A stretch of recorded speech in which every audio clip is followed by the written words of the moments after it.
Ánimo, ánimo. Bueno, pues hoy es un día histórico. Vamos a recordar los 150 años del fallecimiento del presidente Benito Juárez, el mejor presidente de la historia de México. Vamos a tener una ceremonia aquí en Palacio Nacional. Vamos también a reabrir el recinto Juárez. Todo el espacio que en Palacio Nacional está dedicado al presidente Juárez. Se rehabilitó y se abre para visitas públicas. La ceremonia va a ser a las 11 de la mañana y están todos invitados, y también se va a hacer transmisión por internet de la ceremonia y del recinto. También hoy vamos a pasar un video sobre la remodelación que se llevó a cabo. Empezamos la semana, como siempre, con Ricardo Sheffield para saber quién es quién en los precios de energéticos, pero ahora también de alimentos, porque nos importa mucho estar viendo el comportamiento en los precios de los alimentos. Adelante, Ricardo. Buenos días, señor presidente. Buenos días a todas y a todos ustedes. ¿Quién es quién en el precio de los combustibles? Tenemos la semana pasada que el precio promedio de la gasolina regular fue de 22 pesos con un centavo, de la premium 23 pesos con 96 centavos y del diésel 23 pesos con 34 centavos. En esta semana, nuevamente, 100% de incentivo fiscal a los combustibles. No estaremos pagando el impuesto especial a productos y servicios como parte de este incentivo que da el gobierno federal por órdenes del presidente Andrés Manuel López Obrador para apoyarnos a todos en mantener esos precios, porque la presión continúa, una ligera tendencia a la baja en los precios internacionales del petróleo. Ojalá continúe de esta forma. Si hacemos corte el 14 de julio, el precio de la mezcla mexicana de petróleo fue de $90 con 87 centavos. Vamos ahora a ver cuáles fueron las tres marcas que dieron más caro en promedio la semana pasada. Fue Chevron, Winstar y Acron. Mientras que las tres que fueron aliados de los consumidores porque dieron los precios más baratos la semana pasada, Total, G500 y Orsan. Vamos a ver ahora por regiones. La más cara con el margen más alto para la gasolina regular fue la franquicia Pemex en Benito Juárez, Quintana Roo, en Cancún, 23 pesos con 58 centavos por litro, con un margen de 3 pesos 34 centavos comparado con los 15 centavos de la misma franquicia Pemex que tuvo de margen en La Paz, Baja California Sur.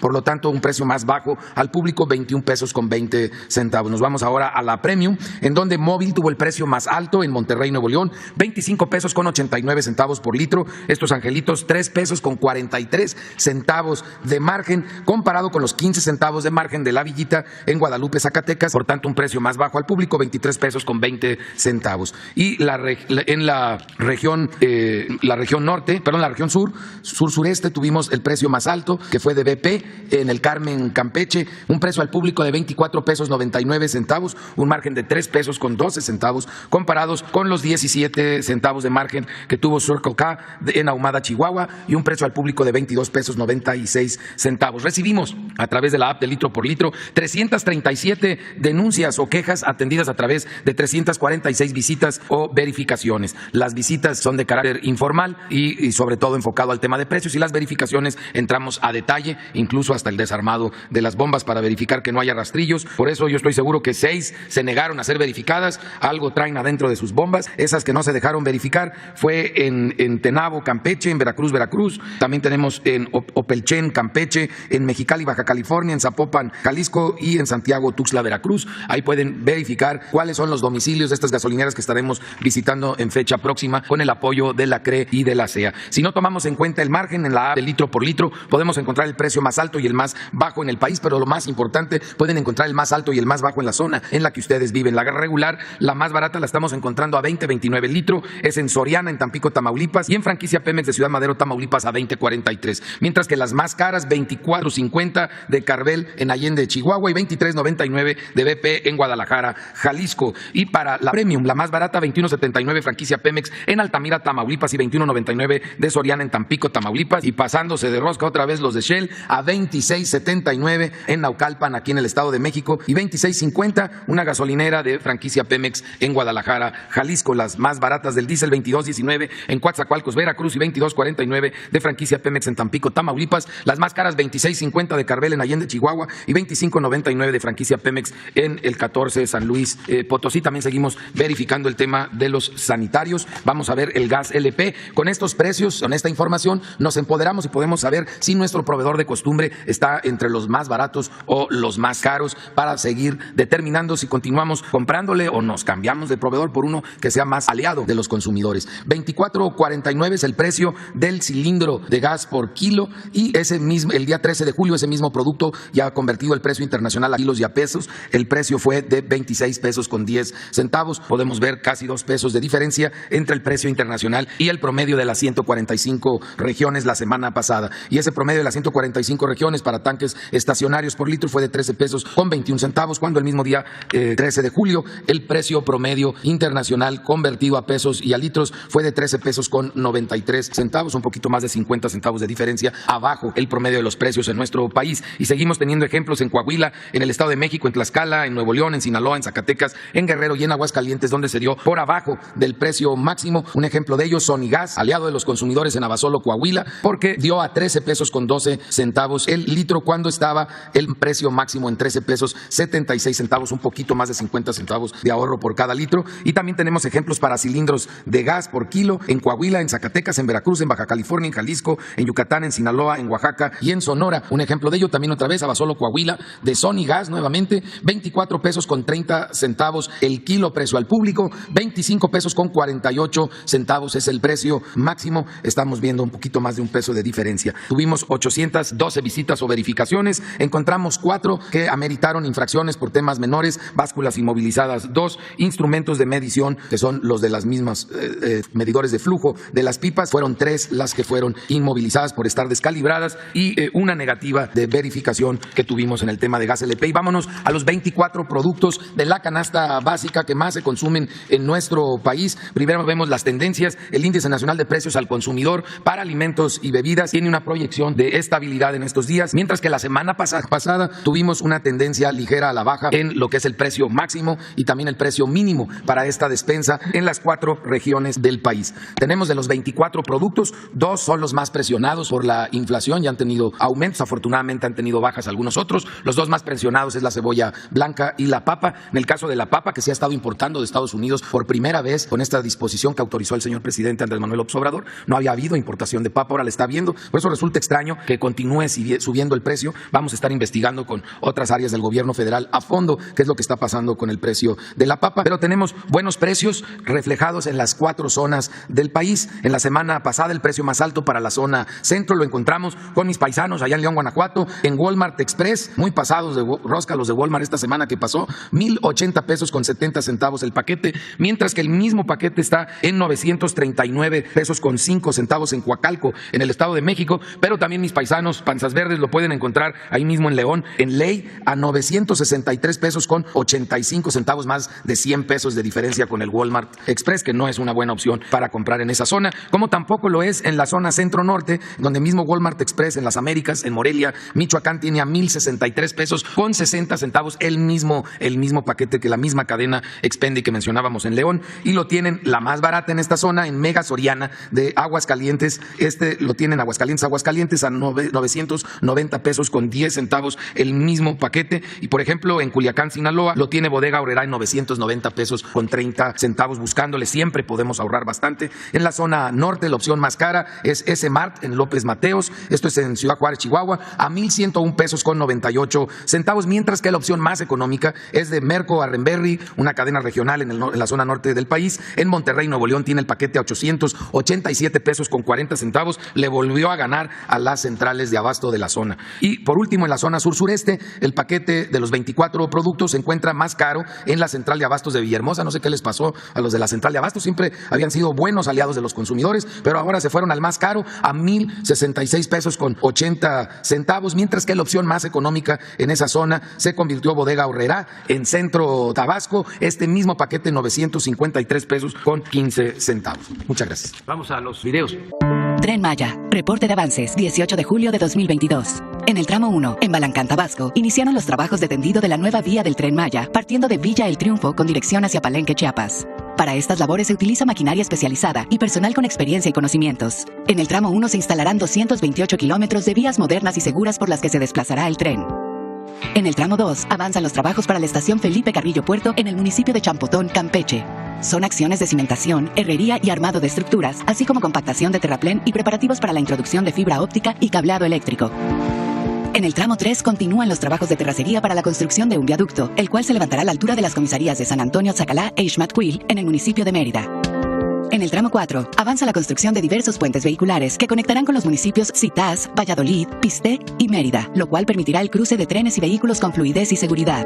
Ya van más de 114,000 empleos generados en el sureste de México por el proyecto del Tren Maya. El Tren Maya avanza. La Comisión Nacional del Agua informa los avances en la construcción del Parque Ecológico Lago de Texcoco. En el vivero, continúan los trabajos de propagación y mantenimiento de vegetación herbácea, arbustiva y arbórea. También se iniciaron los trabajos de trazo de polígonos en la zona donde se realizará la cobertura de suelos, con vegetación herbácea del propio vivero.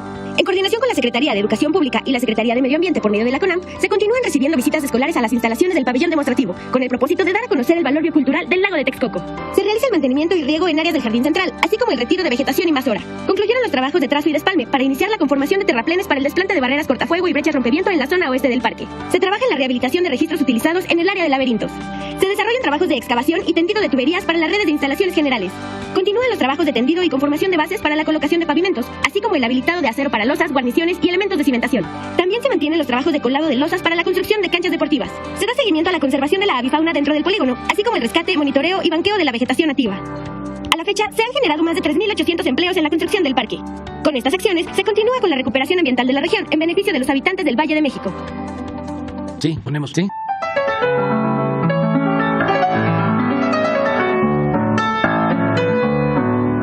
Benito Juárez es símbolo de la dignidad de una sociedad que defiende su libertad y soberanía. Su vida representa las causas de una generación de mexicanos que lucharon para construir una cultura de paz, fundada en la ley y el derecho. Su legado incluye la transformación de los privilegios y herencias del pasado en un proyecto de nación basado en el pueblo. La memoria de Benito Juárez vive en Palacio Nacional.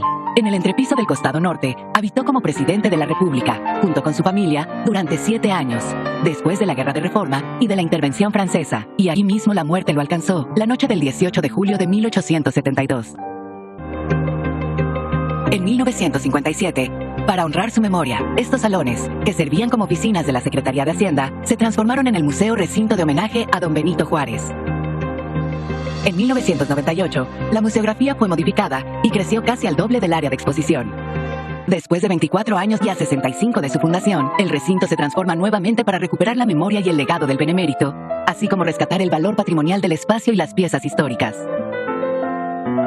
Se realizó un trabajo minucioso. Se resanaron las viejas heridas y se cubrieron de gloria.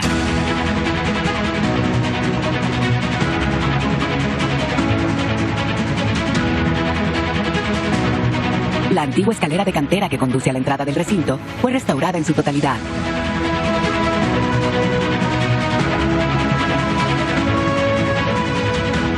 Otros elementos arquitectónicos del espacio exterior e interior adquirieron nuevo lustre.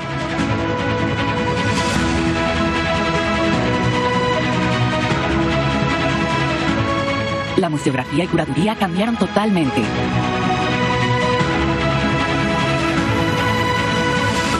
Hoy el recinto mira a Juárez en su tiempo para redescubrir su paso por la historia. En otro momento voltea a ver el símbolo que como país hemos construido a través de su figura.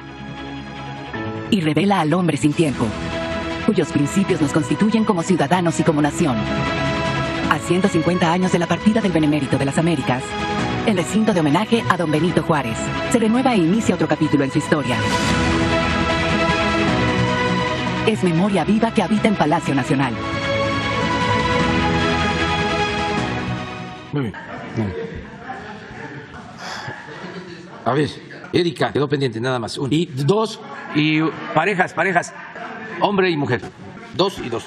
Pero empezamos con Erika. Buenos días, presidente. Buenos días a todos. Erika Ramírez, de la revista Contralínea. Presidente, en un año, los asuntos que ingresan al Tribunal Federal de Justicia Administrativa ascienden en promedio a unos 800,000 millones de pesos en disputa y tienen que ver con la mayoría de los casos con grandes contribuyentes que no quieren pagar al SAT los impuestos que adeudan. En este tribunal hay múltiples denuncias de juicios amañados en contra del Estado mexicano y el problema es que nadie y ninguna autoridad los supervisa. Tienen tanta autonomía que han quedado fuera del escrutinio del Consejo de la Judicatura Federal y solo en casos muy extraordinarios los atrae la Suprema Corte. El problema es que por esta misma autonomía, su contralor interno es nombrado por el presidente o presidenta en turno, por lo cual acaba debiéndole el puesto. Además, la Auditoría Superior de la Federación solo audita temas administrativos de forma aleatoria, con lo que pues no se hace contrapeso en este tribunal. En este mismo tribunal, presidente, se resuelven casos de funcionarios corruptos que han dañado a la hacienda pública en total discrecionalidad. La mayoría de la gente pues desconoce lo que ocurre en este órgano en el que pues se llevan todos estos litigios que tienen que ver con la hacienda pública. De ahí que pues también incluso cuando se menciona los órganos autónomos aquí en la conferencia de prensa, pues no sale al descubierto. La opacidad es aliada de este órgano porque maneja a discreción también un presupuesto de 3,000 millones de pesos y sus magistrados de la Sala Superior se han asignado sueldos por arriba de los 500,000 pesos mensuales de acuerdo con la Plataforma Nacional de Transparencia, del INAI. También tienen autos de lujos pagados por el erario, con choferes, gasolina, seguros de gastos médicos mayores, en fin, un total derroche del erario público. Entonces, presidente, la pregunta es si se puede revisar el asunto de su autonomía y, en dado caso, que el gobierno promueva una reforma para que este tribunal rinda cuentas y no se quede sin el escrutinio público. Bueno, como sabemos, van a renovarse las autoridades en el tribunal. Este año va a haber presidenta o presidente del tribunal y vamos a esperar a que se den estos cambios. Yo le voy a pedir al secretario de Gobernación que continúe en comunicación con los servidores públicos de este tribunal, respetando la autonomía que tienen y cuidando de que no haya corrupción. Eso es nuestro deber, el que no se permita la corrupción. En ningún caso, la autonomía no es sinónimo de impunidad. Se tiene que auditar y cuidar el dinero del presupuesto, aunque se trate de organismos autónomos, porque es presupuesto público y el presupuesto público, como lo sabemos, lo hemos dicho muchas veces, es dinero del pueblo. También estos organismos autónomos que se crearon a partir del periodo neoliberal, que surgieron como hongos después de la lluvia, tenían el propósito de desmantelar al gobierno legal, legítimamente constituido y poder tener estos organismos para defender intereses de grupos, para la defensa de intereses creados. Vaciaron al Ejecutivo y bajo la figura, bajo el manto protector de la autonomía, se fueron creando estos instrumentos para la defensa de intereses creados. Y cuando no es su propósito la corrupción, que en algunos casos lo es, hasta en los poderes, el Ejecutivo, el Legislativo, el Judicial y los otros organismos autónomos, pues se creó una especie de burocracia dorada con sueldos elevadísimos y todo tipo de privilegios, al grado que cuando presentamos la ley de austeridad y se hace la reforma constitucional para que nadie pueda ganar más que lo que obtiene el presidente, se amparan. Y hay de estos organismos muchos servidores públicos amparados que están ganando el doble y en algunos casos creo que hasta más de lo que gana el presidente, violando la Constitución con argucias legaloides. Desde luego legal, porque estos amparos fueron concedidos por el Poder Judicial. Un día vamos a hacer aquí un repaso de los sueldos. Vamos a invitar a Ricardo Sheffield para que nos ayude. ¿Quién es quién? En los sueldos. Sí, ahí te lo encargo. ¿No? Bueno, todo el gobierno. ¿Cuánto gana un juez, un magistrado, un ministro, un diputado, un senador, ¿no? Un consejero del Instituto Electoral? ¿Sí? Estos magistrados, los directores de empresas paraestatales, los del Banco de México, ¿sí? Para ver cómo andamos, ¿no? Y desde luego el Ejecutivo. ¿Sí? ¿Y por qué? Que te apoyes en abogados para que sepamos quiénes ampararon, cuántos están amparados. Sí, porque justo estos magistrados del tribunal están amparados y son los que resuelven estos casos de los contribuyentes que no quieren pagar al SAT. Sí, pues eso es lo otro, ¿no? Se crearon muchos organismos autónomos con ese propósito de proteger a grupos de intereses creados. No hay que generalizar, pero sí está el caso del Instituto para evitar los monopolios, el que garantiza la competencia.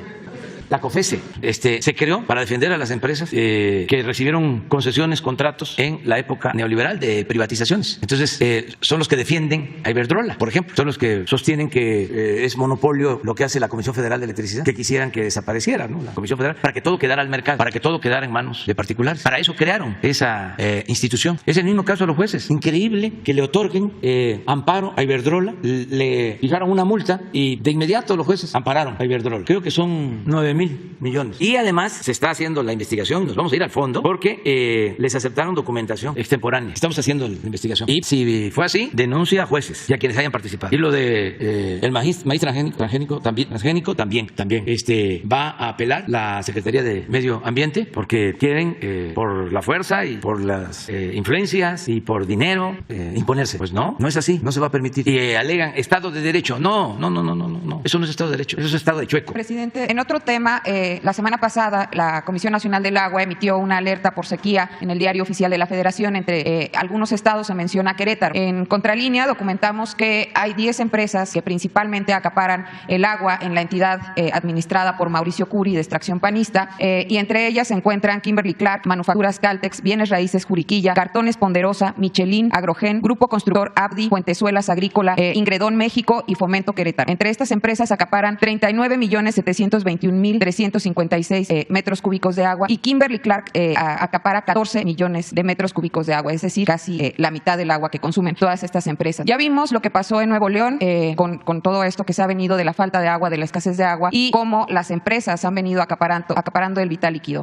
La Administración Federal tiene ya un plan para estos estados en los que se alerta de sequía, para que las personas no se queden sin agua y no pase lo que está pasando en Nuevo León con la falta de agua, mientras que las empresas pues solo tienen que abrir la llave para tener acceso al vital líquido. Sí, se está actuando. En el caso de Nuevo León, fue el secretario de Gobernación, habló con empresarios. Lo cierto es que sí están ayudando, pero es grave la situación en Monterrey y en toda la zona conurbana. Y vamos a seguir pidiendo más apoyo, tanto de quienes tienen agua para riego, que ayuden, que se solidaricen con la población que necesita el agua en las ciudades, en la zona metropolitana, y también que se sumen todas las empresas y que ayuden. Hay casos en donde no se puede parar una empresa porque el reinicio de su actividad llevaría un año. Esto nos los han dado a conocer las empresas, por ejemplo, acereras, pero hay otras que sí podrían ayudar. Por ejemplo, las cerveceras y las refresqueras, que en el caso de Nuevo León, en estos días ya tomen la decisión de no consumir agua para cerveza, para refresco, y que se destine todo el agua para uso doméstico. Que nos ayuden en eso. Es una petición. Hoy recibí un informe del maestro Bernardo Batis, que lo voy a poner a ver si Laura o las compañeras lo tenía en la reunión de la mañana, acerca de lo de Nuevo León. Y en otros estados los gobernadores están actuando. No es, afortunadamente, tan delicada la situación, pero también pensar en la gente. Las empresas, lo dije la vez pasada, lo repito, que tomen esa decisión, van a ser apoyadas por nosotros. O sea, podemos llegar a acuerdos para que no se vean tan afectadas. Hay 2 empresas que distribuyen Coca-Cola. Tengo entendido que una de ellas ya aportó, otra no. Entonces llamaría a todos para que ayudaran. Lo mismo en el caso de la cerveza. Y pueden decir que ya están aportando, pero si se complica más la situación, hay que seguir aportando, incluso detener la producción y dedicar todo el agua que se requiere a la gente. ¿En Querétaro no hay peligro de que ocurra esta situación? No tenemos ese dato. Sí hay una alerta por sequía de sequía en 9, 10 estados del país, pero no se está quedando sin agua la gente, como el caso de Nuevo León. Ya por último, presidente, acerca de este esfuerzo que ha hecho su gobierno en materia de justicia y que tiene que ver con personas injustamente presas, preguntarle sobre uno de los casos que lleva el Instituto Federal de Defensoría Pública, el asunto de la joven llamada Verónica Razo. En este caso, en 2011, junto con su hermano Eric, fue detenida arbitrariamente por la AFI, por agentes de la AFI. Los 2 hermanos fueron secuestrados durante algunas horas y sometidos a torturas y después presentados y acusados por secuestro. Eric ya fue absuelto recientemente porque el Instituto Federal de la Defensoría Pública demostró su inocencia, pero en el caso de Verónica no se han aceptado algunas pruebas y se encuentra aún privada de su libertad. En este caso incluso ya están procesados sus torturadores. Entonces, preguntar si se puede revisar este asunto desde su gobierno para que se haga justicia. Sí. En todos los casos los ve el secretario de Gobernación. Lo que pasa es que son trámites que hay que hacer ante jueces o autoridades del Poder Judicial y son lentos. La verdad que no hay justicia rápida y expedita. Me refiero a los procesos judiciales. Son muy lentos y no debemos de acostumbrarnos a eso. Una gente que es inocente, que ya se probó que le fabricaron un delito porque lo torturaron y existen las pruebas. ¿Para qué?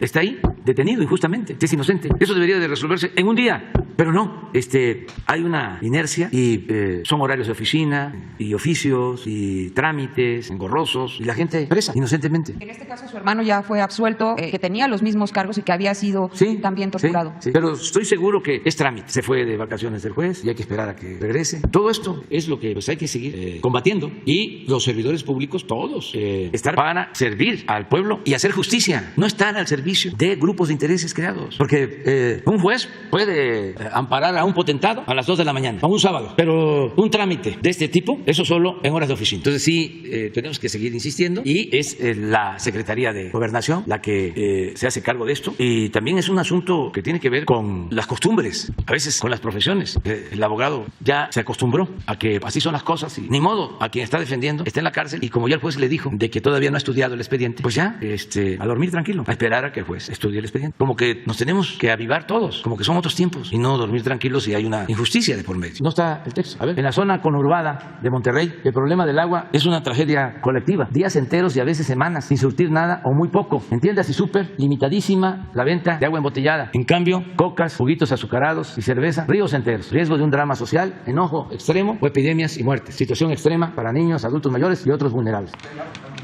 Me mandó esta nota la mañana. Y aprovecho pues para hacer un llamado a que se siga ayudando, se siga cooperando. No niego que estén ayudando, lo están haciendo, pero hace falta más y tomar decisiones de fondo. Es un llamado a quienes tienen agua y la están usando con otros propósitos. ¿También sería para el resto del país, presidente? Para todos. O sea, el agua es un derecho humano fundamental. Gracias. Muy bien. 2. Gracias, presidente. Buenos días. Preguntarle sobre la detención de Rafael Caro Quintero. ¿Qué informe le dieron? ¿Cómo lo ubicaron? ¿Qué participación tuvo la DEA? En principio, la DEA salió a decir que ellos habían participado. Luego el embajador dijo que fue exclusivamente personal del gobierno mexicano. ¿Qué nos puede comentar al respecto? Bueno, primero decir que lamento mucho lo de la pérdida de 14 marinos, porque se desplomó un helicóptero, perdió la vida 14 marinos y está herido. Esperemos que se salve. Otro más. Fue una acción para detener a este señor Caro Quintero. La Marina actuó en apoyo de la Fiscalía para hacer valer, para ejecutar una orden de aprehensión. Desde luego, esto implicó un trabajo de inteligencia con el propósito de que no se pierdan vidas humanas y fue un trabajo que llevó a cabo la Fiscalía con el apoyo de la Secretaría de Marina. En el caso de la participación de la DEA, como lo señaló el embajador de Estados Unidos, no tuvieron injerencia directa. ¿Pero participaron con información? Se pide información en algunos casos, en este no. En el caso de la comunicación se había hecho una solicitud a través de la Secretaría de Relaciones Exteriores hace algún tiempo para que cooperaran con información, pero no se llevó a cabo. O sea, la DEA no respondió a esta solicitud de la... No, sí, pero no fue posible que se realizara la investigación que se les estaba solicitando en este caso. Y a partir de ahí, y desde antes, la Secretaría de Marina de México llevó a cabo toda la investigación y la aprehensión del señor Caro Quintero. Cuando dice que no tuvo participación directa, entonces ¿en qué sí participó la DEA? Es que a veces participan, tienen sistemas de información y hay cooperación. Eso está establecido, está escrito cuando se requiere, pero últimamente no ha habido, no hay. Y estamos hablando de equipos, de drones, pues. No lo ubicó la DEA y le dijo a la Marina. No. Y mucho menos elementos. Ya no es como antes, pues. Pues son informaciones no veraces. Pero afortunadamente el embajador aclaró. Creo que la directora de la DEA hizo una declaración. Sí, publicó un comunicado. Sí, y eso fue lo que originó la versión de que habían participado. Y la información que me transmitió el almirante fue en el sentido de que no hubo esa participación. Y luego, pues el embajador de Estados Unidos aclaró. Presidente, este accidente que hubo del helicóptero, usted dijo que respaldó el operativo de detención de Caro Quintero. Hasta ahora la Marina ha dicho que se trata de un accidente y que no hay más información que indique otra cosa. ¿Cómo participaron estos elementos que fallecieron lamentablemente en el operativo? Pues participaron, fueron 2, 3 helicópteros y fuera ya del área de donde se llevó a cabo la detención, a punto de llegar al aeropuerto de Los Mochis, se desplomó uno de los helicópteros. La información que me transmitió también el secretario de Marina es de que se está haciendo una investigación para conocer las causas. La caja de voz de datos que se maneja en helicópteros y en aviones ya va a ser enviada, si no es que ya lo hicieron ayer, a la fábrica de los helicópteros o la fábrica de este helicóptero para que se haga la investigación. Son los únicos que tienen permitido manejar esa información y una vez que la envíen se tiene que entregar a la Fiscalía porque está abierta la investigación. O sea, se tiene que saber sobre la causa del desplome del helicóptero. Y sí, lo hice y lo vuelvo a repetir. Es muy doloroso que han perdido la vida este grupo de marinos en cumplimiento de su deber y abrazo a sus familiares. Ayer se les hizo un homenaje, estuvieron sus familiares, yo les envié un mensaje y aunque pues son pérdidas irreparables, también les planteamos que vamos a apoyarlos en todo, más de lo que se establece formalmente, porque todos ellos, todos los elementos de las Fuerzas Armadas cuentan con seguro, pero di la instrucción de que se les entregue a los familiares otra cantidad, igual a la que por ley tienen derecho. Estaba en una gira, pero estoy pendiente y se va a ayudar a todos los familiares. Presidente. ¿Mande? A ver, esta fue la ceremonia de ayer. El amor por la patria de un marino es eterno. Hoy nos encontramos de luto, pues 14 integrantes honorables de esta gran familia naval emprendieron su última travesía, dejándonos un vacío irreparable y un gran legado de amor por México. La Armada no olvida y recordará por siempre la gloria de haber tenido entre sus filas a tan excelsos marinos, cuyos nombres hoy enaltecemos en un eterno recuerdo, que sacudirá nuestras memorias al evocarlos portando su uniforme. Llenos de grandeza, valor y orgullo de ser marinos. Descansen en paz, hermanos. Han cumplido su deber.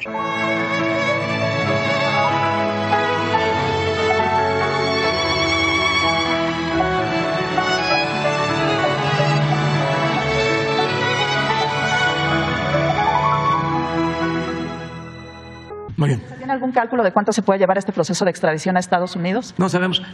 Desde el sábado se presentaron amparos que se están tramitando y las autoridades están respondiendo a jueces, tanto la Fiscalía como la Secretaría de Marina, pero sí se está pidiendo la protección del señor Caro Quintero mediante el recurso de amparo. Entonces se está viendo el proceso, se va a actuar, desde luego, como siempre, de manera legal, lo que se decida en el procedimiento, pero vamos a cuidar de que no haya corrupción y cualquier acto contrario a la ley, porque este asunto para los jóvenes tuvo que ver con el hecho de que todavía no tenía cumplida su sentencia y obtuvo un amparo. Fue, creo que un sábado, 2013, y ya cuando sale y se anuncia, pues se resuelve de que no le correspondía la libertad, que tenía que continuar detenido, pero ya se le había liberado. Hace como 2 años nosotros enfrentamos algo así con un presunto delincuente, también famoso. Entonces llegó un sábado la orden para liberar. Bueno, un periodista de estos del régimen de corrupción, Prima Palacio, salinista, todavía no sucedían los hechos, es decir, no se dejaba en libertad y ya había publicado una columna diciendo que habíamos liberado a esta persona. Increíble. No, con el presidente Biden traté otros asuntos y fue muy buena la relación con ninguno de ellos. Eso que usted me pregunta, pues es lo que sostienen mis adversarios, los conservadores. No, yo no trato estas cosas. Estos son acuerdos que tienen que ver con intereses generales, nacionales. Un presidente de México no puede ir a tratar con un presidente de otro país el asunto de un presunto delincuente. Eso a lo mejor lo hacían antes, nosotros no. Aquí hay la decisión de que se haga valer un auténtico Estado de Derecho y que al margen de la ley nada y por encima de la ley nadie. Estado de Derecho. Y las instituciones tienen que cumplir con su responsabilidad. Entonces, no son negociaciones en oscurito con nadie. No. Usted, no. Y no tiene por qué hacerlo. O sea, es el trabajo de cada quien. Pero yo le entendía que me habían pedido en Washington que yo actuara como lo sostienen los politiqueros del conservadurismo. No.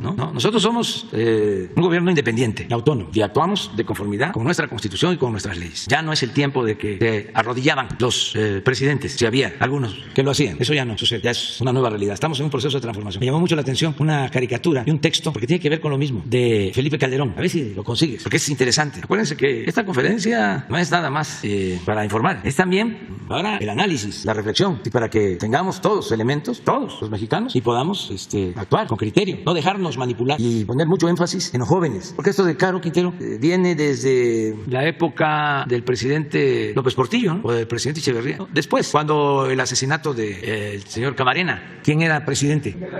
Miguel de la Madrid. ¿Cuántos años tiene eso? Como 30, ¿no? Sí. Entonces, la mayoría de los jóvenes, pues solo en las series. No sabemos eso, es un asunto de la Fiscalía y de las autoridades competentes. ¿Mande? ¿Cómo? No, saca su tocayo Calderón, que es un caricaturista, también conservador, facho, panista de siempre, pues, saca una caricatura sobre cómo era la relación del sector empresarial antes con el presidente y cómo es ahora. Y es interesante. A ver, préstame. Se supone que era un presidente del PRI, ¿no? Sí, con Guayaberas, Echeverría, y estos son empresarios y le dicen, así no, señor presidente. Sí, aquí está, ¿no? Así no, señor presidente. ¿Y quiénes son? Don Eugenio Garza Sada, Fernando Aranguren, Andrés Marcelo Sada y Manuel Cloutier. O sea, en aquellos tiempos que se le enfrentaban al presidente. Eso es lo que da a conocer, ¿no? Así no. Y ahora aquí estoy yo, porque aquí está la M y mi dedito, miren. La panza. Entonces dice el caricaturista, así sí, señor presidente, ¿no? Ya está un empresario arrastrado, ¿sí? Ya no es como antes, pues sí. Y él dice que ni qué. O sea, es una crítica a los empresarios de ahora, porque no se enfrentan. Lo que se le olvida al caricaturista, que el gobierno no es de empresarios, el gobierno es del pueblo. Esa es la diferencia. Esto pudo ser en un momento en que el gobierno estaba al servicio de los empresarios. Y no solo en la época de Echeverría, hasta diciembre del 18, los presidentes llegaron a ser feleles, empleados. Bueno, hasta los contrataban cuando terminaban para que trabajaran en las empresas. El gobierno era un comité al servicio, pues, de grupos, de intereses creados. Ahora no. Entonces, esa es la molestia. Yo llevo muy buenas relaciones con los empresarios de ahora porque han ido entendiendo y muchos ya tenían esa visión de que había que pensar en el país y pensar en los demás y hacer a un lado el egoísmo y el lucro y la corrupción. Y por eso llevamos muy buena relación. Pues con ellos hemos logrado en 2 de 3 ocasiones consenso para el aumento de salarios. Ya ha aumentado el salario en 65% en términos reales, como no sucedía en 40 años. Y lo logramos por consenso, porque ya no se podía mantener el salario en los niveles en que se impuso durante 36 años del modelo neoliberal. ¿Por qué no pones la gráfica de salarios? Entonces, esa es la molestia del caricaturista. Pero no es el caricaturista. Así piensan millones. Es el pensamiento conservador. Y en una democracia, pues está permitido esto y tenemos que garantizar el derecho a disentir. Pero no lo voy a dejar pasar. Lo tengo que explicar. Entonces, la molestia es porque me acompañaron empresarios mexicanos a Washington. Incluso hablaron. No la tira más. Eso es lo nuestro. Pero la histórica. Entonces, con ellos, con los empresarios, logramos esto. Con los empresarios, logramos una modificación a la ley para que se les garantice el reparto de utilidades a los trabajadores. De un año a otro pasó pasó de 100,000 millones de pesos, el reparto de utilidades, a 200,000 millones de pesos. Y lo logramos con los empresarios actuales. Tercera cosa que se logró con ellos, que participaran aportando más a las cuotas de Afores. Ese es el salario del seguro, ese es el promedio, que sí ha crecido, pero me refiero al salario mínimo, a ver si lo tiene, el histórico, desde los años 80. Miren, esto era lo que pasaba en el periodo neoliberal. Aquí están a los que apoyaban los empresarios, los gobiernos neoliberales. Miren cómo estaba el salario, de los más bajos del mundo, una vergüenza. Y esto es lo nuestro, que me da mucho orgullo. Pero regresa la caricatura y arriba de la caricatura pone Calderón un texto que es, miren, es inmejorable, ¿eh? Puso la caricatura, así las cosas. No hicieron nada, o sea, los empresarios. Y ahora, para evitar lo que hoy vivimos, y esto es lo mejor, y lo que viene, o sea que ya da como hecho de que el pueblo no va a permitir más atracos, más saqueos, más humillaciones. Eso es lo mejor. Y lo que viene, ya se rindió, no aguantó nada. Así las cosas. No hicieron nada para evitar lo que hoy vivimos y lo que viene. ¿Pero qué cosa querían? ¿O qué imagina que tenían que haber hecho para evitar la transformación? Pues lo que hicieron cuando lo impusieron a él, que se robaron la presidencia. Todo el sector empresarial de ese entonces, Claudio X González, que pagaron publicidad en los medios cuando tenían el control absoluto de los medios de comunicación, sobre todo de la televisión, que pagaron para financiar la guerra sucia en contra mía, lo de peligro para México. Eso era lo que quería ahora, para que no llegaran. Pues eso es lo que él está suponiendo. No hicieron nada para evitar lo que hoy vivimos y lo que viene. Salvo un par de excepciones, ya hasta me imagino quiénes. Son una bola de cobardes. Su avaricia, codicia, codos, les faltó, cicateros y cobardía permitió y estimula que esto ocurra. Y ya interpreten pues lo demás. Yo tengo más cosas que decir, pero ahí queda eso. Presidente, preguntarle ya nada más sobre el tema de Caro Quintero. ¿Usted está de acuerdo con la extradición y se entiende que él operaba ahora en la zona de Sonora si no se prevé un repunte de violencia después de esta detención? No creo que haya más violencia en esa región. No sé exactamente sobre sus actividades. Eso lo conoce la Fiscalía. ¿Pero no era un generador de violencia como algunos otros delincuentes que operan del narcotráfico? ¿No era destacado? No sabemos. Había una orden de aprehensión y debe de quedar claro que no hay impunidad. Acuérdense que todos los jueves se da a conocer lo que se hace para que no haya impunidad en México. Para nadie, sea quien sea. Entonces, si hay una orden de aprehensión, se tiene que ejecutar. Y si se pide apoyo al gobierno, se ejecuta, sea quien sea. Es más, es un asunto, hasta les diría, de rutina. No hace falta que me consulten. Ya lo saben, tanto en la Secretaría de Marina como en la Secretaría de la Defensa, como en la Guardia Nacional. Si me dicen, se localizó una persona y se va a detener porque hay una orden de aprehensión, pues adelante. Pero ni me preguntan, porque no hay impunidad para nadie, sea quien sea. Entonces, ya me enteré cuando habían detenido a este señor Caro Quintero. ¿Y está de acuerdo en que sea extraditado a Estados Unidos? Eso lo va a decidir la autoridad competente. Ellos van seguramente a presentar amparos. Entiendo que estos amparos, estos primeros, pues no van en contra de la extradición, sino es para que se le libere, esgrimiendo de que hubo errores en el procedimiento. Entonces la autoridad va a decir, o va a contestar cómo fue que se llevó a cabo el procedimiento legal, que entiendo, pues fue de acuerdo al procedimiento establecido. Pero eso es. Y no hay impunidad para nadie. Y que se entienda esto, porque el que tiene una orden de aprehensión o el que antes cometió un delito y pensaba, aquí lo hemos hablado, de que no iba a pasar nada y que no había ningún problema, o porque podían sobornar a autoridades regionales, locales, eso ya no. Fue muy grave lo que sucedió en Chihuahua, y fue muy grave porque había orden de aprehensión contra el que ejecutó o el que dirigió el asesinato de los sacerdotes. Y la misma Fiscalía del Estado declara de que esta persona era promotor, patrocinador de un equipo de béisbol. O sea que andaba como si nada. Eso puede suceder en tanto el gobierno federal no sepa que hay estas cosas. Pero si nos enteramos, no podemos nosotros ser cómplices. Sí, aunque también es importante aclarar de que en nuestra estrategia lo fundamental es atender las causas de la violencia. Esto no cambia. Es muy claro, además lo escribí en el último libro. No es nuestro propósito lo espectacular, porque eso no resuelve del todo el problema. Eso ayuda a dejar en claro de que no hay impunidad y que no se protege a nadie. Ayuda, pero para enfrentar la violencia hay que atender las causas. Lo que estamos haciendo, mejorando las condiciones de vida, de trabajo de la gente, apoyando a las familias más pobres, atendiendo a los jóvenes, dando el ejemplo de que no se puede triunfar a toda costa sin escrúpulos morales de ninguna índole, dando el ejemplo de que no debe de rifar, porque no rifa, no vale, no sirve el lujo barato, lo material, que la verdadera felicidad es estar bien con uno mismo, estar bien con nuestra conciencia y estar bien con el prójimo. Eso es lo que nos debe de importar, humanizarnos cada vez más, no optar por el dinero como si el dinero fuese Dios. Eso es lo que nos va a llevar a una sociedad mejor. Y vamos avanzando y vamos a castigar al que cometa un delito. ¿Terminaste, verdad, Sara? Buenos días, presidente. José Manuel Fuentes, de Capital 21.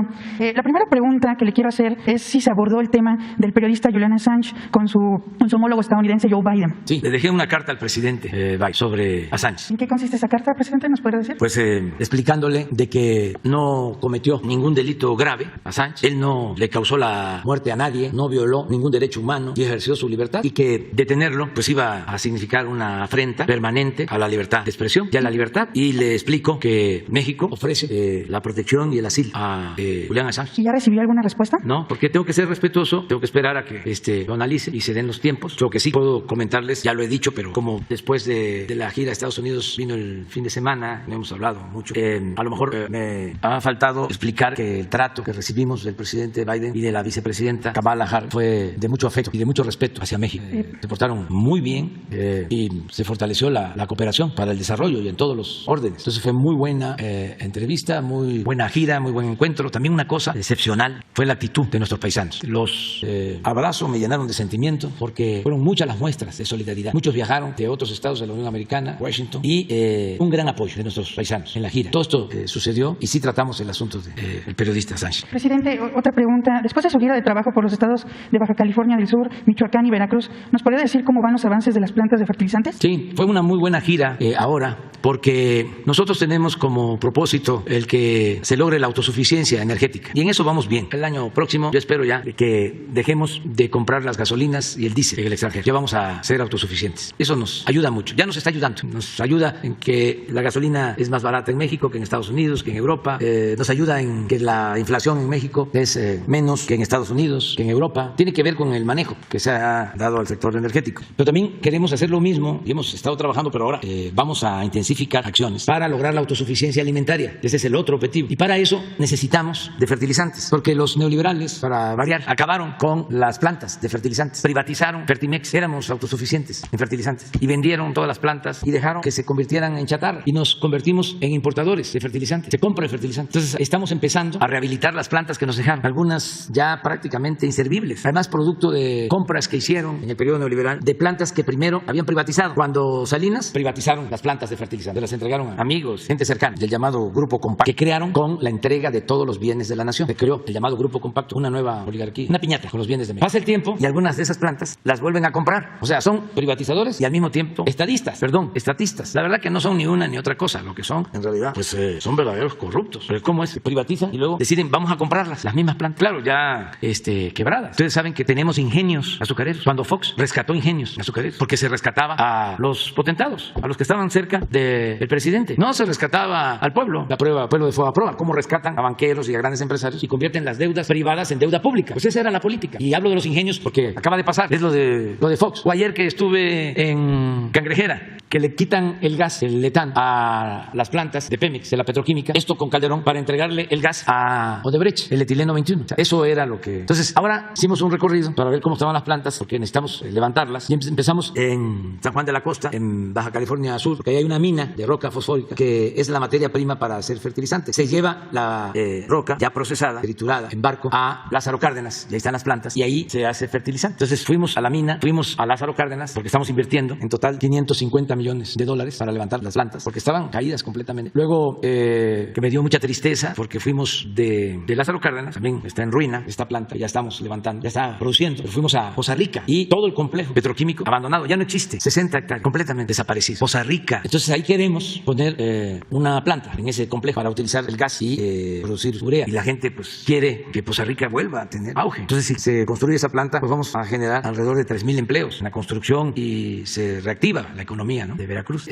Luego nos fuimos a los complejos, a Pajarito, a Cangrejera, el complejo de Cozoleacaque, también para lo mismo. Y ya tenemos el plan para producir fertilizante, si no al 100% de lo que consumimos, que son como 6 millones de toneladas, 5 a 6 millones de toneladas al año. Vamos a estar produciendo como 2,5 millones. Y nos va a permitir esto entregar fertilizantes a 2 millones de productores, de pequeños productores, ejidatarios y pequeños propietarios. En promedio de 2 hectáreas, a 4 millones de hectáreas con este fertilizante. Y va a ser gratuito. Entonces, para eso fue la gira que hicimos. Como estamos reparando las plantas con esta inversión de $550 millones y viendo la posibilidad de construir la nueva planta en Poza Rica, en tanto tenemos capacidad para abastecer a todos los productores. Una de las cosas que hicimos en Estados Unidos fue pedirle al gobierno de Estados Unidos, al secretario de Agricultura, esto lo vio Víctor Villalobos, secretario de Agricultura de México, con el secretario de Agricultura Tom de Estados Unidos, una muy buena persona, mucha experiencia, ya fue secretario de Agricultura con el presidente Obama, 2 veces gobernador y muy simpatizante de México. Se hizo con él el compromiso de que nos van a vender 1 millón de toneladas de fertilizante a precio bajo y con ese fertilizante vamos a comenzar desde este año. Ya estamos entregando fertilizante, ya puedo decirles que el estado de Guerrero ya tiene su fertilizante, todo el estado de Guerrero, porque ahí es para todos los productos. Y ya estamos entregando fertilizantes en Oaxaca y en Chiapas y se está avanzando, pero se va a ampliar a todo el país el programa, todo el país. Entonces, con ese 1 millón de toneladas de fertilizante nos van a vender traer de Estados Unidos, precios bajos, nos van a ayudar, parte de la cooperación. Vamos a iniciar la entrega desde este año, porque lo que queremos es prevenir. Si es cierto el dato de Ricardo de que están bajando los precios, afortunadamente está deteniéndose lo de la inflación en los alimentos, pero no podemos confiarnos para que no nos falten los alimentos. Hay que producir. Pero quedamos acá. Me mencionaron, ya lo vemos ahorita. ¿Qué dijo? ¿Ayudó, no? No, ay, nanita. Buenos días, presidente. Vicente Serrano, conductor de Sin Censura. Quisiera hacer una aclaración primero porque el mentiroso de Carlos Alarraqui en su espacio dice que le fui a echar porras a Washington. Seguramente ardido porque fuimos los medios independientes, los youtuberos, los de abajo, que estuvimos cubriendo a la gente de a pie. Y después de que usted salió allá en Hotel Lombardi, a la ventana, pues nosotros nos dedicamos a entrevistar a la gente y la señora, por ejemplo, Meldy Medina, que viajó 3 horas con su traje típico, estaba llorando. Yo le preguntaba por qué. Porque no nos habían volteado a ver nunca antes como el presidente. Déjeme sacar la matraca, presidente. Nótese mi sarcasmo en honor a Alarraqui, para decirle que no encontramos, si acaso, muchas personas que estuvieran críticas o en contra de su visita y de lo que proponía. Y en ese sentido, presidente, de las cosas que yo platicaba con ellos es, ¿habrá manera de reconocerles lo de las remesas, lo de ser héroes y heroínas? Por ejemplo, solo como ejemplo, con matrículas consulares, si no gratis, que creo que podría ser un dejo de reconocimiento para ellos, ese tipo de situaciones desde los consulados, desde donde siguen existiendo quejas. Y por otro lado, presidente, ¿qué tan atrevido vio a Joe Biden? Porque usted hablaba de tomar decisiones atrevidas. Y yo quiero puntualizar que Joe Biden fue el vicepresidente de Barack Obama y en su momento Barack Obama fue el deportador en jefe. Si en determinado momento pierde las elecciones Biden, no me quiero meter en temas electorales, ¿cómo pasará la historia? Porque no ha cumplido con la comunidad migrante. ¿Qué tan atrevido lo vio, para serle sincero, esa comunidad que fue a respaldarlo a Washington en el tema de la reforma migratoria? ¿Sí está comprometido? ¿Sí está atrevido? ¿Le va a alcanzar el tiempo? Y también se lo pregunto porque del lado de Trump ya empezó también esta narrativa de los violadores, los asesinos, nos mandan lo peorcito, presidente. Bueno, en el caso de los migrantes tenemos que buscar la forma de ayudarlos, o mejor dicho, de seguirlos ayudando, seguirles agradeciendo. Eso es lo menos que podemos hacer por ellos. Seguirles reconociendo que son seres excepcionales, que estamos muy orgullosos de ellos. Porque la verdad, y qué bueno que mencionas acerca del periodismo de ustedes, de las entrevistas. Sería extraordinario el que pudiéramos hacer, con la colaboración de todos, un documental sobre los migrantes de hoy, de ahora, lo que hacen los mexicanos en Estados Unidos. Un buen documental de cómo trabajan, cómo no pierden sus tradiciones, sus costumbres, cómo se reúnen entre ellos y cómo ayudan al país. Entonces, sí, sería muy importante hacer un homenaje con un buen documental. Eso podríamos hacerlo nosotros. Si me permite levantar la mano y ofrecer lo poco o mucho que se pueda contribuir para hacer precisamente ese documental, presidente. Eso podría ser aquí, que Jesús nos ayude, porque todos pueden participar, entre todos, y hacer una compendio. Una recopilación de todas las experiencias, acopio de las experiencias y en dónde están, a qué se dedican, por qué salieron, cuándo salieron, los vínculos que todavía mantienen con sus pueblos. Hay municipios completos, regiones de Yucatán, por ejemplo, trabajando en San Francisco. Presidente, por cierto, perdón que no lo quiero interrumpir, pero le había dicho aquí en la mañana que iba a ir a Cerro Verde, Oaxaca, de donde salieron algunos de los migrantes que fueron encontrados en el tráiler de San Antonio. Y allá fui. Y se me vino a la mente algo que se ha dicho, que la Coca-Cola está en todos los rincones del país, ¿por qué nosotros no? Y me encontré con una grata sorpresa. Y quiero que lo evalúe también, presidente, si me permite, cómo los programas sociales, Sembrando Vida, los caminos en Oaxaca, están evitando que salgan más. O sea, siguen saliendo, pero no tantos, porque me encontré, por ejemplo, con el señor Jesús López, que trabaja en un vivero que sostiene precisamente a través de Sembrando Vida. Y él se siente muy orgulloso de estar ayudando al medio ambiente desde su trinchera y está muy agradecido con usted. No sé si lo vaya a ver en Cerro Verde, en donde se batalla con la señal, pero ahí en San Miguel me lo encontré y me dijo, gracias a los caminos que nosotros hemos hecho y gracias a Sembrando Vida es que seguimos aquí sin tener que irnos y sin andar en malos pasos por lo del narcotráfico también, presidente, por el crimen organizado. Creo que amerita también una evaluación muy importante. Obviamente yo creo que usted lo ha aquilatado, pero quería comentárselo. Fuimos allá y lo que nos contaron es que gracias a los programas sociales es que no hay una ola, por decirlo de alguna manera, más grande de esos lugares. Entonces, esa es una cuestión que hay que ver. Y de otras, por ejemplo, que busquemos que paguen menos por el envío de sus remesas, Ricardo, los migrantes, que tenemos que hacer algo. O sea, yo estoy muy consciente de eso y seguirles reconociendo todo su apoyo. Vamos, para tener una idea, no existe una fuente de financiamiento en México más importante que las remesas. Ninguna actividad. Además,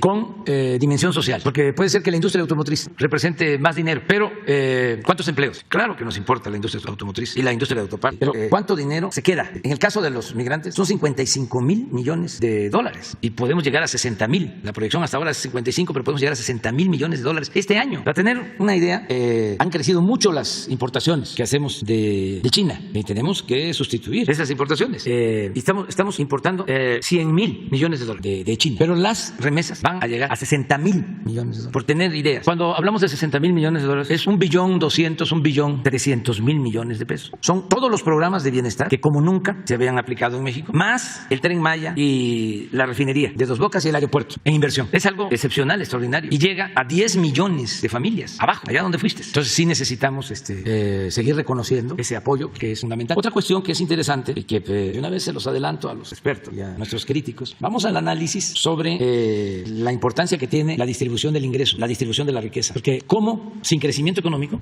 hemos logrado no solo detener el empobrecimiento del pueblo, sino mejorar la situación de la mayoría de los mexicanos. Sin crecimiento. Porque ¿qué es el crecimiento? Como medían los tecnócratas. Pues es hacer dinero, pero no significa distribuir dinero. Crear riqueza sin distribuir la riqueza. Y el gobierno nuestro lo que hace es promover la creación de la riqueza, pero distribuir la riqueza. ¿Cómo se explican que en épocas de crisis, cuando se paró la economía con la pandemia, revisen las listas de los más ricos, las listas de Forbes del mundo? Si estaba en crisis, el mundo sigue estando, pero sobre todo en el periodo de la pandemia, que hubieron quienes tenían 20,000 millones de dólares, incrementaron su riqueza a 30,000. Entonces, si solo medimos crecimiento, pues no entendemos lo que sucede en el caso de México abajo. Por eso es interesante ir viendo todo esto. Ya los parámetros de medición que tienen que ver con crecimiento no son los únicos. Crecimiento no significa necesariamente bienestar. Presidente, déjeme insistir con el tema de la matrícula, si considera que puede ser una opción, porque la matrícula se utiliza para identificación en Estados Unidos. No es secreto que muchas autoridades no están concientizadas de la matrícula consular en México, y así como la credencial para votar con fotografía es gratuita, ¿no cree que se pueda dar ese paso en reconocimiento a los paisanos? Y también insistirle en qué tan atrevido vio a Trump, porque si me permite burlar a Biden, perdón, a Biden, porque ya ve que, permítame burlarme de los analistas, a lo mejor usted no entendió muy bien porque no habla inglés, presidente. Le ofrezco una disculpa por el sarcasmo, pero es increíble que los analistas se fijen en eso, y por eso yo quiero ir un poquito más a fondo en Biden, rumbo o no a una reforma migratoria para nuestros paisanos en Estados Unidos. Bueno, hay que buscar la forma con relaciones exteriores de ver cómo se puede exentar lo de ese pago. Y cómo vi yo al presidente Biden, bueno, con interés en atender las cosas. Son sistemas políticos que llevan mucho tiempo aplicando una determinada estrategia en lo económico, en lo político. Por ejemplo, es muy difícil que en el caso de combustibles ellos acepten subsidiar. Tienen subsidios para la agricultura. Casi un productor en Estados Unidos recibe de subsidio todo su costo de producción. Eso lo tienen asegurado. Por eso no podemos competir, porque el productor mexicano está abandonado a su suerte. Ahora les apoyamos, pero no se compara con el subsidio que reciben los productores en Estados Unidos. Pero en el caso de energéticos, por ejemplo, un subsidio a la gasolina, les cuesta mucho entender que el Estado debe de intervenir de manera directa en el desarrollo. Por ejemplo, en los enfoques para enfrentar el problema migratorio, ellos están convencidos de que lo que se tiene que hacer en Centroamérica es impulsar las inversiones para que se establezcan empresas y que de esa manera se generen empleos. Pues nosotros también pensamos que esa es una forma estructural, es una forma adecuada. Sí, nada más que eso lleva tiempo para convencer a un inversionista de que se instale en Guatemala, en El Salvador, en Honduras, y para que esa empresa empiece a ocupar trabajadores, lleva tiempo. Y nosotros lo que hacemos pues es el Sembrando Vida, que es directo al productor, se le da un jornal. ¿Y hoy? ¿No mañana? Sí, el Sembrando Vida se podría aplicar en Centroamérica en 3 meses. Ya estarían 50,000, 100,000 campesinos cultivando su tierra, sin problema. Pero ese esquema para ellos no es fácil de aceptar. Y también están muy convencidos, ya nosotros no, ahí tenemos una diferencia, en que hay que apoyar a la llamada sociedad civil, a las organizaciones no gubernamentales. Entonces, lo poco que envían, lo entregan a estas organizaciones no gubernamentales, que cobran incluso un porcentaje por el servicio. Al final, se quedan estas organizaciones, que son intermediarias, con el dinero y no le llega a la gente. Pero ese es su modelo. Entonces,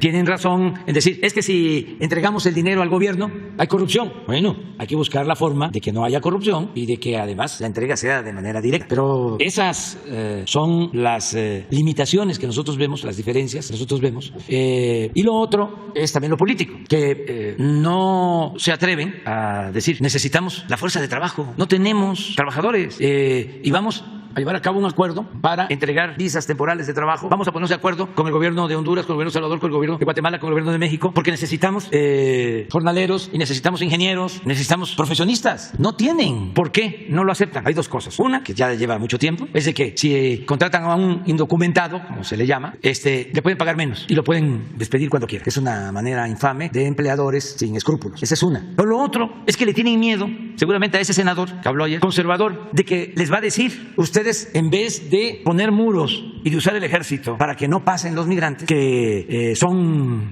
muy malos, les están dando las facilidades o están firmando un acuerdo para que se organice el flujo migratorio. Entonces no se atreven, y si no se atreven no van a salir de la crisis. Si no hay arrojo, no hay porvenir. Imagínense que aquí, para quedar bien con el Reforma y con nuestros adversarios, hubiésemos mantenido la devolución de impuestos para que no se enojaran con nosotros. Pues sí, iban a estar ellos muy contentos. Además son falsarios, porque cuánto los ayudó Peña, y al final terminaron por faltarle respeto al presidente Peña, que los ayudó tanto. Echeverría, después del lamentable asesinato, reprobable asesinato de don Eugenio Garza Echeverría, que fue allá, quiso congraciarse con ellos a Nuevo León y les dio la condonación fiscal mediante un mecanismo que se llama la consolidación fiscal, donde al final no pagaban impuestos. Desde entonces, desde Echeverría, López Portillo rescató a Alfa. O sea, al final, Echeverría, lo menos populista. López Portillo también populista. Bueno, el último caso Peña. Entonces, yo no tengo ningún problema con ellos, pero ya en México manda el pueblo y no voy a estar a expensas de lo que diga el Reforma, y en este caso es Calderón 1 y Calderón 2. Presidente, ya que manda el pueblo, como dice usted, para cerrar, y cuida los dineros del pueblo, ¿no podría haber un compromiso en torno a los medios de comunicación que están siendo señalados en esquemas que podrían terminar siendo corruptos? ¿A qué me refiero? Los fiscales en Estados Unidos han señalado que García Luna, es lo que dicen los fiscales, chayoteaba a periodistas y a medios para que le limpiaran la cara cuando él fue el superpolicía de Calderón. En los audios de Alito Moreno que se han exhibido, sale embarrado Televisa y medios de Televisa como TV Notas, en un esquema que podría, presuntamente tendría irregularidades para distribuir dinero.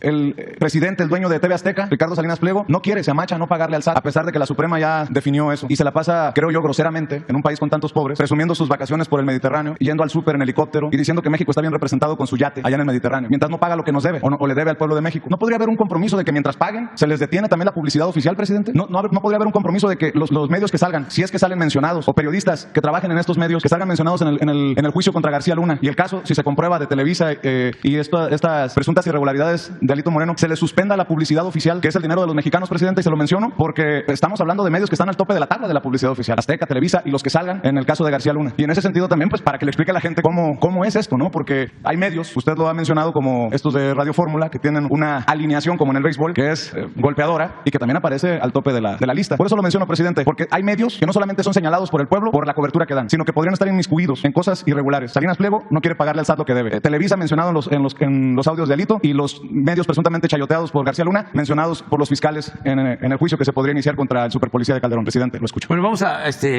dejar este tema para explicarlo bien después. Nada más señalar que en el caso de Ricardo Salinas, de sus empresas, se está llegando a un acuerdo o se está haciendo una revisión de todo el asunto fiscal, y aquí se va a dar a conocer en su momento. Sí, y está haciendo uso de su derecho a la defensa, argumentando de que en algunos casos le quisieron cobrar doble. Ya que lo expliqué, y se está haciendo la revisión, y sí es un asunto que está atendiéndose, pero que estamos buscando que se llegue a un acuerdo. Yo espero que se llegue a un acuerdo. Además de Televisa, nosotros no tenemos ahí problema, no hay denuncias en contra de Televisa de parte del gobierno. ¿Por qué reciben ellos publicidad? Eso me llevaría más tiempo explicar. La televisión todavía la ven, se enteran de las noticias por televisión casi el 50% de la población. Pero eso queda claro, presidente. Sí, lo que yo estoy diciendo por las presuntas irregularidades que pudieron haber incurrido en los audios que se dan a conocer. Pero eso, pues cuando se dé a conocer el resultado, o se conozca el juicio a García Luna, cuando tengamos pruebas, elementos. Nosotros no queremos, la verdad, censurar a nadie. Y la explicación del por qué ellos reciben más recursos tiene que ver por la audiencia, básicamente. Y no tiene comparación con lo que recibían anteriormente. Es proporcionalmente mucho menos lo que se les da de publicidad y se transparenta por completo. De todas maneras, vale la pena hablar del tema y poder aclarar bien cómo es el manejo de la publicidad del gobierno actual. Vamos a informar sobre eso. Nada más dime qué senador fue. Se llama ¿Cómo? Bill Harvey, de Tennessee Republicano. Digo que ustedes, pues con sus acciones caprichosas, falsamente etiquetadas como Reforma, ha debilitado las relaciones diplomáticas y económicas entre Estados Unidos y México. Sí, es lo mismo. En noviembre hay elecciones en Estados Unidos y entonces utilizan a México. Ya hemos dicho que quien trate mal principalmente al pueblo de México, porque no es lo mismo el pueblo de México que el gobierno de México, hay que distinguir. El pueblo está por arriba del gobierno, el pueblo manda. La voz del pueblo es la voz de Dios, el pueblo. Pero también para que no estén pensando que yo me envuelvo en la bandera del pueblo. No, yo soy titular del Ejecutivo, presidente de México. El pueblo es muchísimo más que yo como presidente. Si tratan mal al pueblo de México en sus elecciones, desde aquí vamos a señalar a esos senadores que seguramente van a buscar reelección, porque van a haber elecciones en algunos estados de la Unión Americana, y les vamos a recomendar a nuestros paisanos que no apoyen a esa gente. El que no quiera al pueblo de México no tiene por qué ser apoyado por los mexicanos. Y vuelvo a la letra o al fragmento de la canción de Rubén Blades. El que no quiere a su patria no quiere a su madre. Entonces yo estoy seguro que los mexicanos de allá, 40 millones, no van a votar por quien ofenda al pueblo de México. Entonces a estos senadores, a los gobernadores, nada más decirles eso. Este señor, por ejemplo, si ofende, porque lo que dijo pues no ofende al pueblo de México, es contra nosotros, ¿no? Sí. Y esto no es un asunto personal. Yo podría decir que él es un conservador rancio, pero no. Bueno, nos vemos. Adiós.